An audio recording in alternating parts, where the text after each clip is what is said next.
c'est pas grave de pas savoir tout de suite ce qu'on a envie de faire professionnellement. C'est pas grave. Ça, c'est quelque chose que j'aurais bien voulu entendre quand j'avais 14-15 ans. C'est pas grave de pas savoir tout de suite ce qu'on veut faire. Tu as le temps, et même encore aujourd'hui, je le pense, hein, on a le temps de tester plein de choses.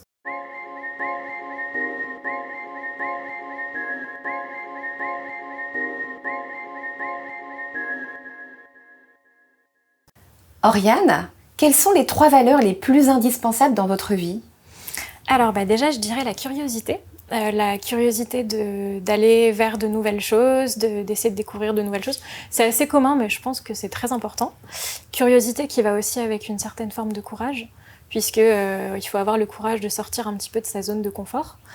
C'est ce que j'ai fait notamment en venant ici, hein. Je pense qu'on aura eu l'occasion d'y revenir un petit peu plus tard. Et aussi la bienveillance, puisqu'on dit on dit de pas faire à autrui ce qu'on veut pas qu'on nous fasse à nous. Et je pense que ça marche aussi dans l'autre sens. Et donc je pense qu'il faut être bienveillant avec les autres pour que on soit bienveillant avec nous-mêmes aussi, et que c'est quelque chose de très important. Donc voilà, le courage, la curiosité et aussi la bienveillance. Et est-ce qu'il y a une citation inspirante et favorite que vous avez qui vous motive au quotidien ? Ouais, alors donc du coup je vais prendre mes petites notes, puisque citation en créole pour moi c'est un peu plus compliqué. Et alors c'est une citation qui m'a été dite par un de mes collègues, alors que disons-le, je galérais pas mal sur un projet sur lequel j'étais, et qui est, donc je vais pas vous faire la version en créole parce que voilà, mais qui est avec de la persévérance on arrive à ses fins. Et je crois que, moi une des principales difficultés auxquelles je suis confrontée tous les jours, c'est ça, c'est que j'arrive pas à faire les choses que je voudrais, en particulier professionnellement parlant, parce que je bosse dans un domaine assez technique, donc on est confronté régulièrement à des difficultés techniques, et donc c'est un mantra qui est pas mal à se répéter quand on est en train de se demander comment on va arriver à ses fins, quoi. Donc voilà, la persévérance c'est super important. Alors du coup, je l'ai pas entendu en créole. En créole, vous voulez quand même que je vous fasse la version en créole ? Bon, j'ai pas l'accent, hein, mais c'est petite hache, il coupe gros bois. Quelle est la plus grande décision qui vous a permis justement d'être la femme que vous êtes aujourd'hui, Oriane ? Peut-être pour reprendre ce que je disais avant, c'est peut-être d'être venue ici, puisque donc moi à la base je suis pas du tout de La Réunion, donc je suis de métropole, de région parisienne, et de prendre la décision de changer un petit peu de parcours. Avant donc je travaillais dans la cybersécurité, donc de passer au monde de la data et de venir ici toute seule avec ma petite valise, ça a été une décision assez... on parlait de sortir de sa zone de confort, c'est tout à fait ça. Et donc, pour le moment, c'est une des décisions dont je suis la plus fière, et je pense que ça a participé à me faire grandir là ces derniers mois. Voilà. Et est-ce que vous pouvez nous décrire votre parcours en quelques mots ? Oui, comme ça, ce sera un peu plus... Mes réponses précédentes seront un peu éclairées. Alors, donc, moi, à la base, je suis diplômée d'une école d'ingénieurs parisienne qui s'appelle l'ECE Paris. Et j'ai choisi donc d'étudier la cybersécurité, qui est un enjeu très, très actuel dont on parle beaucoup. Et après ça, donc, j'ai fait mon stage de fin d'études d'école d'ingénieurs à Orange Cyberdéfense, qui est la branche d'Orange qui est chargée de la cybersécurité, et donc qui fonctionne sous la forme d'un cabinet de conseil. Ils sont basés à La Défense, donc à Paris. Et après ça, donc j'ai postulé à un programme au sein d'Orange qui s'appelle l'Orange Graduate Programme, qui est en fait un programme en 4 ans qui nous permet en fait de découvrir différents postes au sein du groupe, de partir potentiellement à l'international, de découvrir différents environnements. Donc un parcours, d'avoir un début de carrière assez riche. Et c'est comme ça qu'on m'a proposé donc ce poste-là de data scientist ici à La Réunion, et j'y suis depuis décembre dernier. Voilà. Et en quoi consiste ce métier de data scientist ? Oui, ça peut être un peu mystérieux pour les gens qui sont pas qui connaissent pas, qui sont pas forcément dans le domaine. Alors donc le data scientist, donc en anglais c'est la science des données, et en fait c'est mon boulot à moi tous les jours, c'est de manipuler des gros volumes de données. Et l'idée, c'est d'essayer de générer de la valeur avec ces gros volumes de données. C'est un métier qu'on retrouve qui se développe de plus en plus. Et donc, il y a à la fois un volet, j'essaie de construire des modèles en machine learning pour mouliner toutes ces données-là et essayer d'en sortir quelque chose qui ait du sens, de faire émerger des corrélations, etc. Et je travaille aussi donc sur sur une partie analyse de données. Voilà. Et donc, moi, sur ce volet-là, je travaille chez Orange sur l'expérience Wi-Fi de nos clients. Et donc, mon boulot à moi, donc, c'est analyser les données qu'on récupère pour essayer justement d'améliorer l'expérience Wi-Fi de nos clients. Est-ce que c'est un métier que vous avez toujours voulu faire ? Alors, c'est un métier qui est assez récent quand même, qui a été créé assez récemment. Et donc, quand j'avais 6 ans, j'avais pas connaissance de ce métier-là. Je suis pas sûre qu'il existait d'ailleurs à ce moment-là. Mais disons qu'à partir du moment où je suis allée en école d'ingénieur, il y a 2 choses qui m'ont passionnée. D'une part, la cybersécurité que j'ai étudiée, et aussi, et ça va un petit peu de pair, hein, tout ce qui est data science et big data. Et donc oui, j'avais très très envie après ce petit passage par la cybersécurité, j'avais très envie d'y retourner et de retourner à ce domaine-là. Donc c'est pour ça que je suis ravie d'être sur ce poste-là depuis décembre.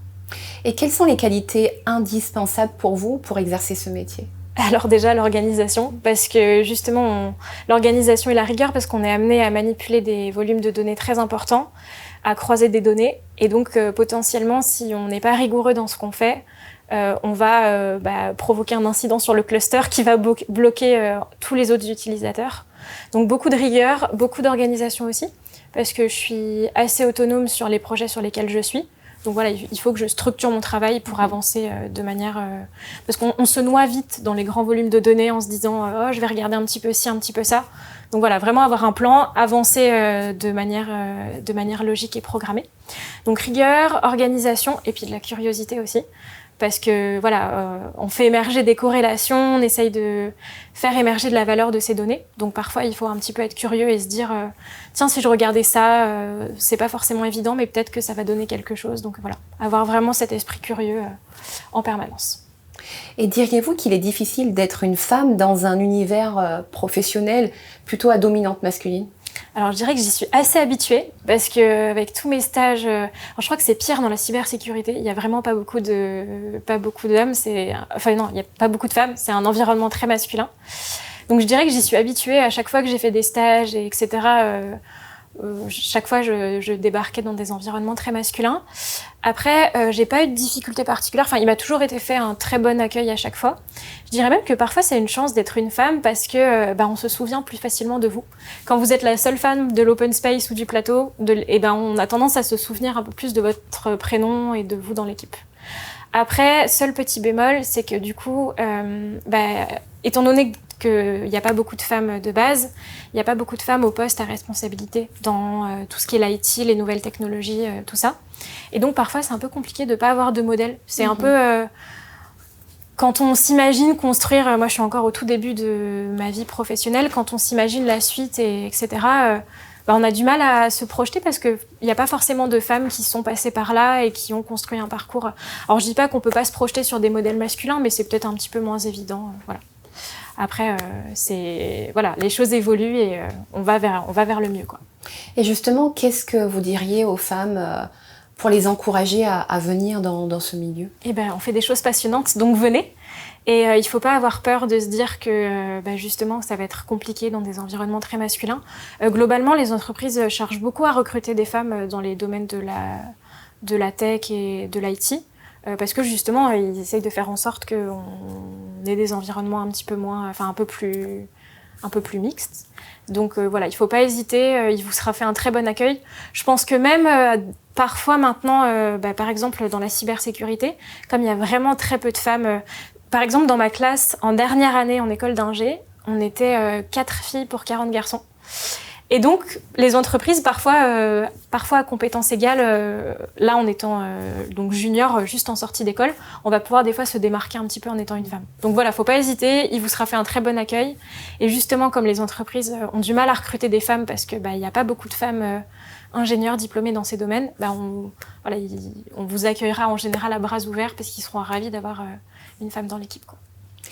Et en tout cas, c'était le cas pour moi à Orange. Je ne sais pas si c'est le cas partout, mais ça a été le cas pour moi. Et selon vous, que faudrait-il faire justement pour que davantage de femmes s'engagent dans les métiers techniques, technologiques, scientifiques ? Déjà, ce qu'on fait par exemple maintenant, c'est-à-dire mettre en avant des femmes qui travaillent dans ces domaines-là, des nouvelles technologies, libérer un petit peu libérer la parole. C'est permettre aux femmes, favoriser la parole des femmes qui travaillent dans ces domaines. Quand j'étais en école d'ingénieur, j'ai eu l'occasion de participer à c'était une journée comme ça pour promouvoir les sciences auprès des lycéennes. Et donc, avec une amie, on est allé dans un lycée pour parler de nos études et de comment on voyait notre début de vie professionnelle, puisqu'à l'époque, j'étais encore juste étudiante.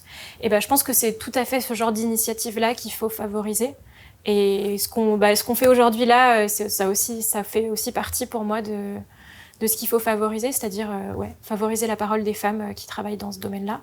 Et voilà, je pense que c'est comme ça qu'on se construit des modèles et que derrière, on voit que des femmes sont déjà passées par là et ça peut nous donner envie de faire de même, quoi. Et est-ce que vous trouvez justement que ces filières techniques soient suffisamment valorisées auprès de nos étudiantes ? Manifestement pas encore, puisque, comme je disais, moi, dans ma classe, on était seulement 4 filles sur 40, donc c'est pas beaucoup, ça fait 10%. Donc, manifestement, c'est pas encore le cas, sinon on aurait un petit peu plus de mixité dans les classes. Après, je pense qu'on va quand même vers le mieux, parce que, voilà, il y a ce genre d'initiatives qui se mettent en place. Donc, voilà, petit à petit, on y arrive, quoi. Mais je pense qu'il y a encore quand même du chemin à faire. Voilà, pour atteindre, notamment dans les écoles d'ingénieurs ou dans les... Voilà, on voit bien maintenant quand on arrive dans les open space et les plateaux, dans des environnements techniques, que ça reste quand même assez...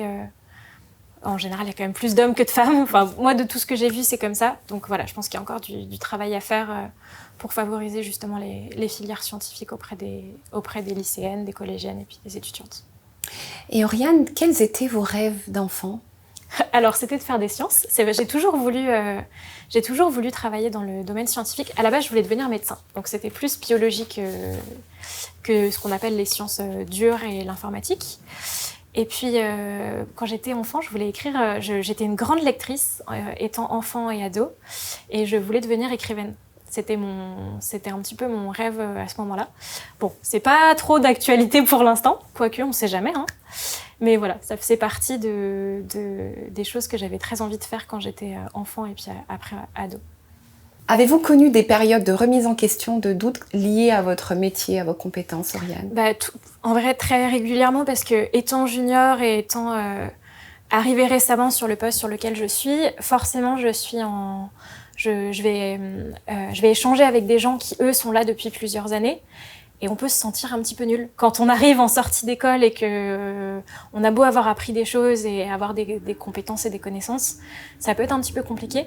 Après, je pense que c'est pas forcément négatif. Parfois, on se rend compte que du coup, il y a tout un pan du domaine dans lequel on travaille sur lesquels on a quand même des lacunes et sur lesquels on a des connaissances assez superficielles. Et ça peut nous amener justement à nous former sur ce domaine-là en particulier ou sur ce champ-là en particulier. Donc, mais oui, moi, très régulièrement, en début de vie professionnelle, je pense que de toute manière, je suis forcément confrontée à des gens qui sont plus compétents que moi.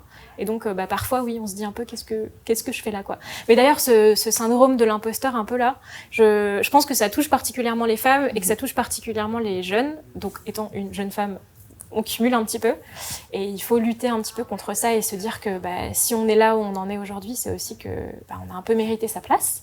Donc voilà, mais oui, c'est quelque chose, c'est une des batailles à mener presque quotidiennement, je dirais. Et comment justement vous surmontez ces périodes de difficultés au quotidien ? Est-ce que vous avez des trucs et astuces à partager ? Trucs et astuces à partager. Déjà, moi, ça m'aide beaucoup d'en parler avec mes amis. Je suis une grande pipelette, donc dès que j'ai un souci, j'appelle mes amis au téléphone ou je vais leur faire des audios sur WhatsApp. Donc non, c'est pas, ça paraît assez simple, mais c'est de vraiment pas rester avec ses problèmes et ses difficultés. J'ai aussi un manager ici qui est très accessible et qui est avec lequel je peux parler assez librement. Et donc pareil, quand j'ai une difficulté technique ou quelque chose qui me préoccupe, je vais aller lui en parler. Je vais lui dire, faut que je te parle de quelque chose. Est-ce qu'on peut discuter de ça ? Donc voilà, premier conseil qui peut paraître assez simple, mais qui est quand même bon à rappeler, je pense, c'est quand on a des difficultés, que ce soit personnelles ou professionnelles, c'est d'en parler. Et même, je trouve que des fois, juste de poser des mots sur le souci, ça fait émerger un peu des solutions. Donc voilà, c'est une des choses qui m'aide, moi, à surmonter les difficultés. Et puis se rappeler aussi que tout peut pas toujours aller bien. C'est la vie, hein. Et donc voilà, se rappeler que c'est normal d'avoir des périodes de remise en question, des périodes un peu plus compliquées et que ça passe, quoi.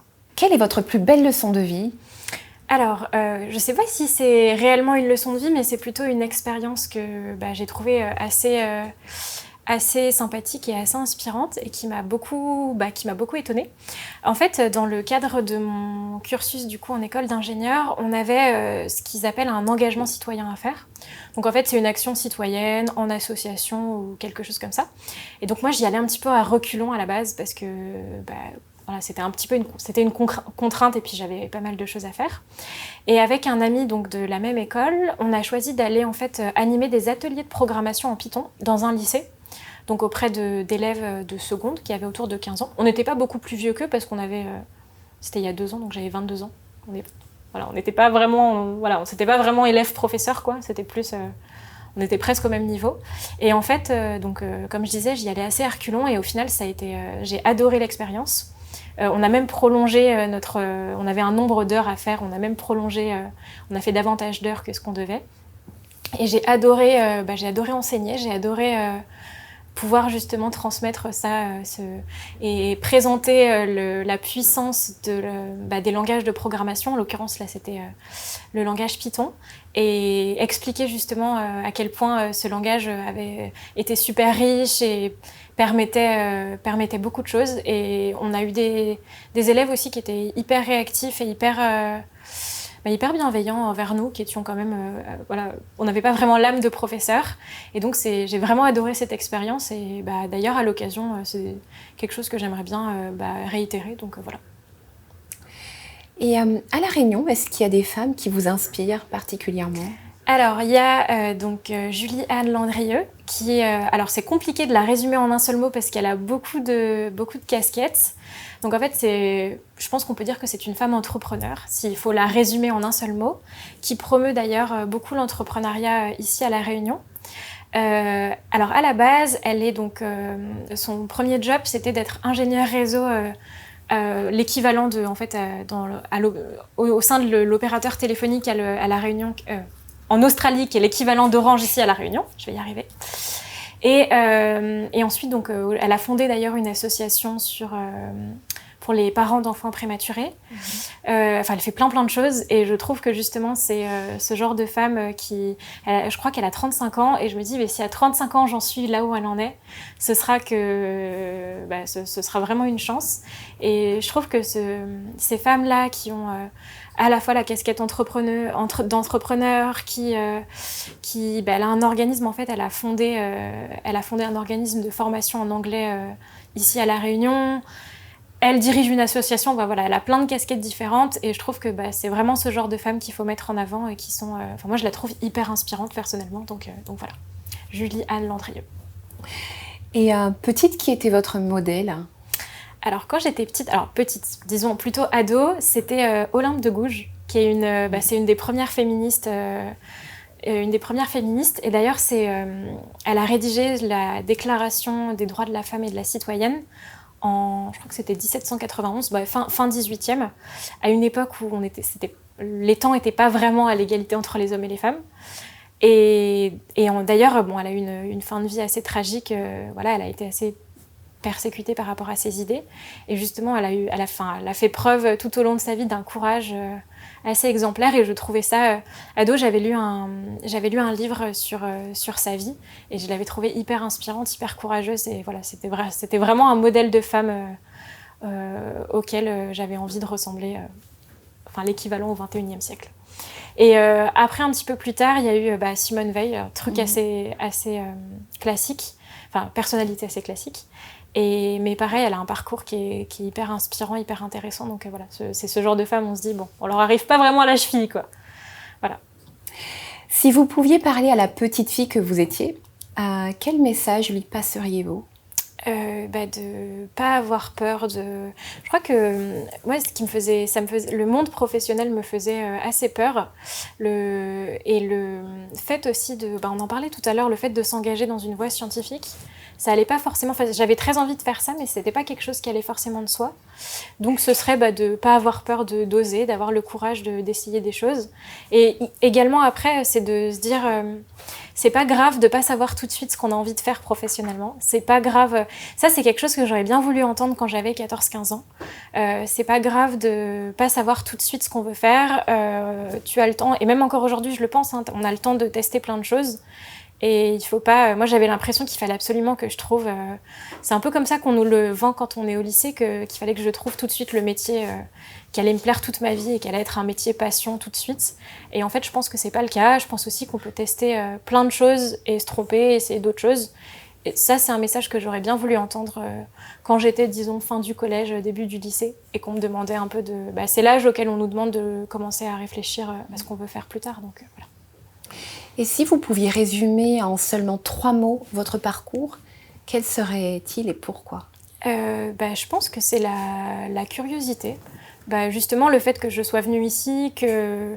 Alors, je ne travaille pas depuis très longtemps, mais du coup, j'ai quand même déjà eu l'occasion d'être dans le domaine de la cybersécurité et maintenant du big data. Et justement, le fait d'être venue ici alors que j'étais basée en métropole et j'aurais très bien pu rester dans ma petite bulle parisienne. Donc c'est d'avoir eu la curiosité d'être venue ici, de venir ici et d'avoir essayé... c'est pas un virage dans la carrière, mais déjà de s'intéresser à plusieurs domaines différents. Et d'ailleurs, le programme au sein duquel j'ai été intégrée, l'Orange Graduate Programme, j'en parlais un petit peu plus tôt, l'idée, c'est vraiment d'être curieux.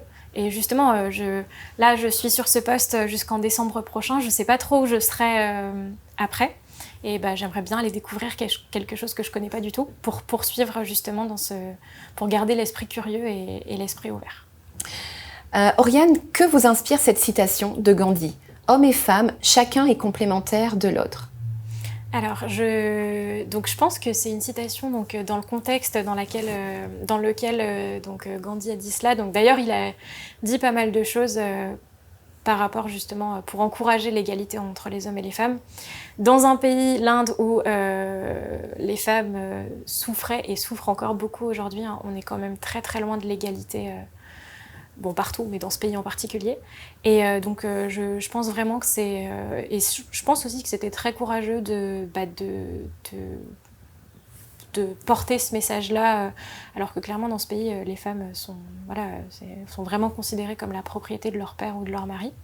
Après, le terme de complémentarité, moi, j'aime mieux celui d'égalité, même si ça reste discutable. Je pense que c'est un vrai débat et c'est un vrai sujet, mais voilà, je pense que le terme de complémentarité dans le contexte dans lequel Gandhi a dit ce qu'il a dit l'intention était très louable.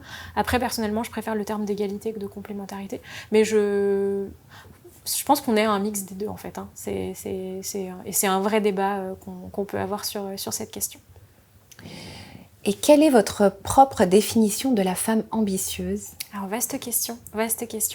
Je pense que mais c'est aussi peut-être valable pour certains hommes, c'est de vraiment pas se mettre de barrières.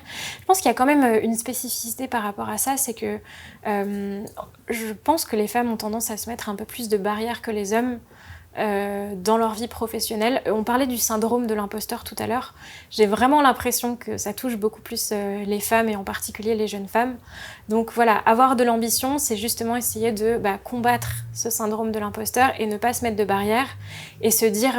on parlait du manque parfois de représentation de femmes dans les métiers à responsabilité, les postes à responsabilité, notamment dans la tech et les nouvelles technologies, enfin tout ce monde des nouvelles technologies. Être une femme ambitieuse, c'est se dire, voilà, il n'y a pas forcément beaucoup de femmes qui sont passées par là, mais moi je crois que je peux y arriver et que je peux faire aussi bien que un homme dans le domaine, par exemple.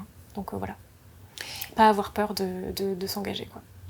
Et ma dernière question, Oriane, pour vous, c'est comment devient-on la meilleure version de soi-même ? C'est aussi une vaste question. Je pense que tout le monde, mais je pense que je travaille encore là-dessus. Je pense qu'il faut, on en revient toujours à la même chose, garder l'esprit ouvert et pas que ce soit d'un point de vue professionnel ou plus personnel.